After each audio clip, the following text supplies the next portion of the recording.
Oh, God!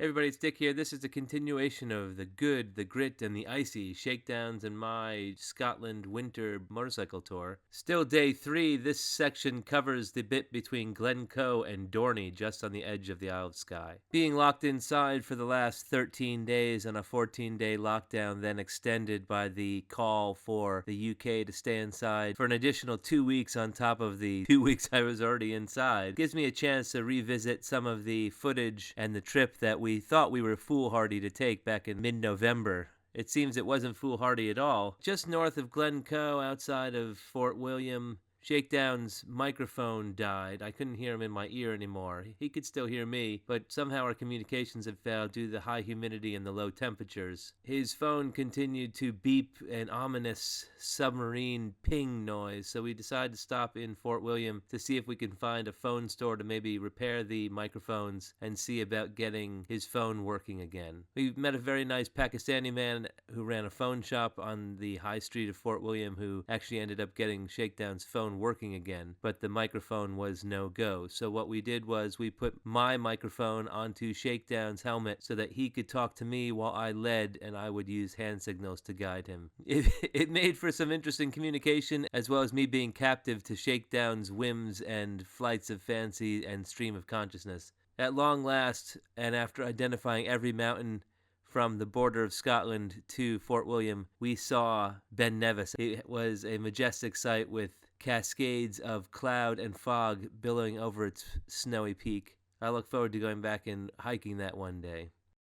It was late by the time we left Fort William. It was probably nearing 2 p.m., it getting dark up in the Scottish Highlands that time of year around 3:30, 4 o'clock latest. It was a long ride still to the Isle of Skye, but we soldiered on, seduced by the landscape and tricked by our own hubris. I'm back in your ear. Correct? Can you hear me? Nothing? I was trying. I saw the cows! They're big and fluffy! Oh my God, I want to smell them. I want to stick my face in their orange hair.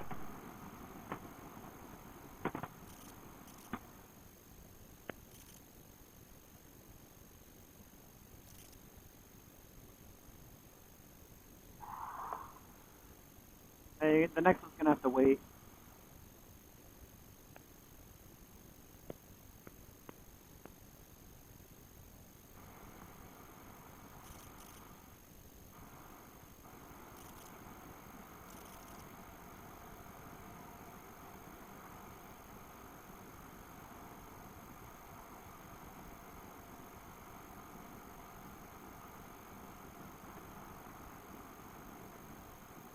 You know the story about the Angus? The only way you could have an Angus cow, black Angus cow,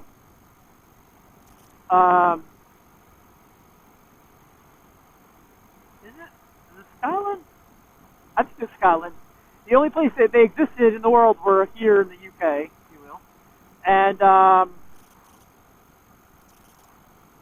they would not let them out of the country. They would not let other people get them because they didn't want them to breed them anywhere else in the world. They were a national heritage item. It wasn't going to happen. Some guy milked the bull and brought it to Japan, I think, or maybe Australia. I'm pretty sure it was Japan, and inseminated a cow.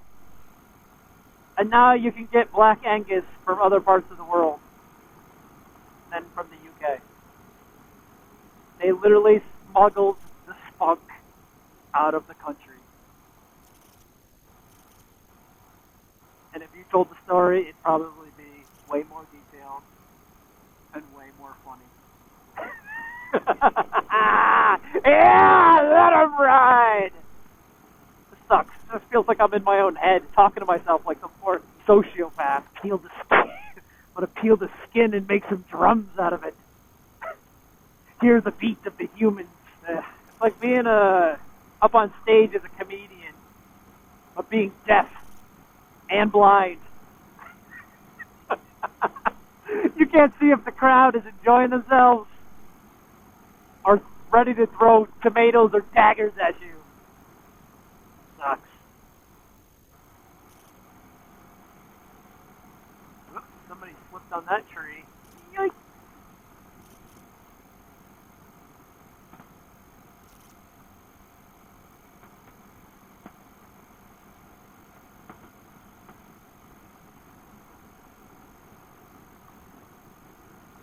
Ooh. Whoa, we just changed,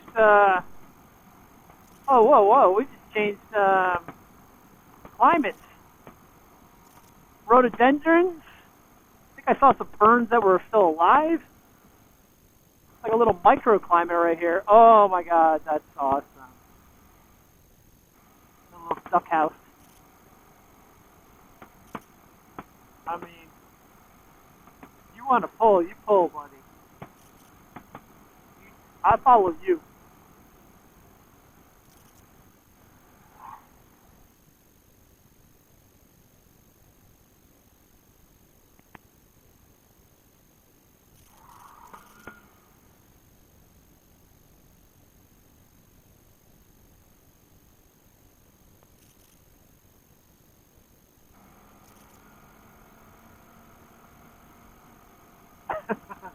Oh, we're pointing out roadkill now. Lovely. Snow. Holy, the size that tree I fell.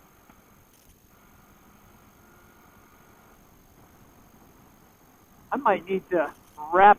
Wow, look at the size of that fucking tree. Did you see that? It was like 3 people, arms to arms, couldn't get their arms around it.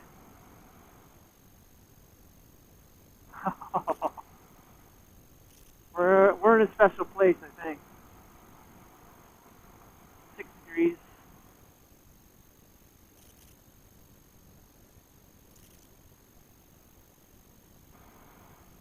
Yeah, I'm gonna need to put all my gear into a garbage bag, I think, before I put it back into my luggage. A little. Ooh, it's a nice house down there. Skyfall. Pine Lodge, now open.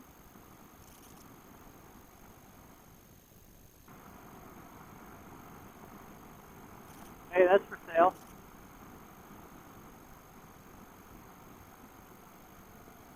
Oh yeah. We got 2 cars. Either let it pass or we open it up here. You want to pull in? All right.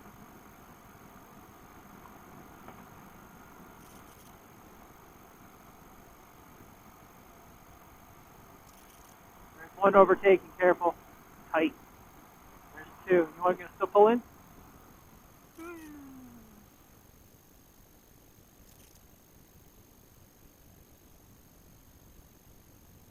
Look at the sun behind us. The Burger Queen. The Burger Queen! You know, opposed to the King. The Burger Queen. Burgers. Sausage rolls. Egg rolls. You want to go dip your dingus in the lock?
another quick little tourists, scumbags, toilet paper, Dookie, Iron Brew. Whoa, I was moving with that little Justy. Watch this pull out. Turn into a pancake. This little stop was the result of me cackling. Here comes one. Cackling like a maniac because Mr. Dick Whistles had about a 14-inch strap hanging loose from his left pannier, desperately trying to suck itself in to his rear wheel. And all I could imagine was it locking up the rear wheel. And I'm still laughing. And him trying to ride the skid for hundreds of yards until he brought the wild stallion under control. And another one. Okay. I didn't even see the cars. That was the third pull-off in a row.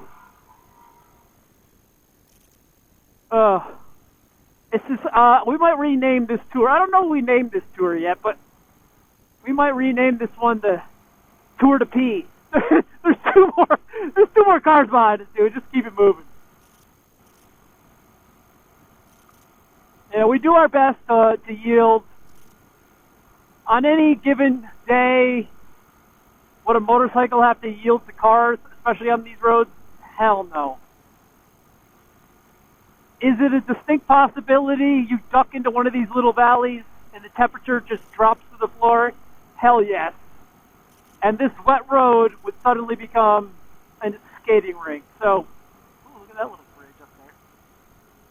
So, yeah, it was just, we both have families. We both want to go back home to them. We're not 20-year-olds in flip-flops and tank tops trying to drag a knee on these roads. We both do like to get some solid lean angle, but it's just not advisable. We're riding our ride today and we're enjoying ourselves. But yeah, so we're just trying to let as many people go. People have places to be. They have families too. They have things to do. They have jobs to succeed in. And we're just trying to enjoy our ride. But yeah, so it's been a lot of stops. We had a lot of technical failures today. I touched upon earlier. We're down a lavalier mic. I'm actually acting as said Mr. Whistle. All he can do is listen to me chatter in his ear because I actually have his lavalier mic. I think what happened was the high humidity here, the cold. We're wearing, in retrospect, maybe we shouldn't have had our little wind foamies on our mics. They acted as sponges and held just like a half an ounce of water in them each. And I think the water worked its way into the mic. Sena makes no claim to waterproofness, so, maybe that's another plus for their competitors because it was a serious failure on this. And, we always overpack, the two of us. He's a Boy Scout of high standing. I'm just a goofball that likes to be prepared, but we overpack. There's pieces of gear in our bags that we will not touch other than to rummage for what we're actually looking for many times a day. But it's always best to be prepared. But in this case, leaving from the States, I said, the hell do I need that other mic for? I myself have a flip-up helmet. Can't really use it. I need the boom mic. Stays at home. My luggage was 46.5 pounds. I wanted to bring some souvenirs home. Every ounce counts, kind of the hiking mentality. Said, all right, I haven't needed it, I'll leave it. And we're down a lavalier mic. We tried to kludge together a little crappy solution. That didn't even begin to work at all. The only thing we got out of that was it to make a click. So, wherever we land tonight, we'll play around with it. Maybe we'll get some hair dryers on some of our gear, dry some of this stuff out. I had an epic failure with my phone earlier. I bought these wires, these highly rated wires from Amazon because I wanted a 90-degree bend on my cabling. Because I like to stick my phone in my pocket instead of having it out in the weather, hanging on the front bars, which I can barely see. I would have to tilt my head just to see the phone anyway. So, got these 90-degree USB cables. I don't know. They're just cheap metal that they use in them. Maybe I got some oxidation, but it's cold with the humidity combined. I think they just oxidized and gunked up. And I got a good cleaning. I'm back in order. Right now I'm charging not off of the bike, but a fresh cable and a battery pack that Dick brought with us. So the reason that my phone's important, I mean, we all kind of panic if we forget our phone in a restaurant or whatever, but I'm using an app that's tracking us with GPS that allows me to add some commentary to, add photos to, lets the family and friends know we're all right. So we're not, every time we stop, we don't have to jump on the phone and kind of acknowledge that we're still safe and sound. But so it was really important to, the cattle. I got to figure out what those things are called. They're amazing. They're just like woolly mammoths with horns and cows combined. And you're probably watching this screaming at what they are. I can't hear you, so it doesn't matter. Not you, Mr. Whistle, you viewers. Totally lost my train of thought, though. Yeah, so this app has been tracking us and letting our family members and friends know where we're at. I don't really want to say the app yet because I don't want to give it a shout out yet until the end of the trip to really know how it performs. It does offer 3 settings. Yep, it's right here. I mean, we just dropped to 0.5C. The trees are covered in frost. The roads just looks like a sheet of ice now. So I was just saying, you could go 1 minute. That was squirrely.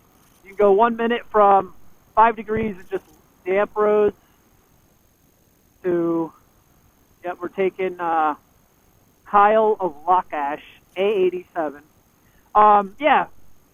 You can go from nice weather to dropping 6 degrees and high pucker factor. If you like that video and you want to see more like them, hit like, share, and subscribe.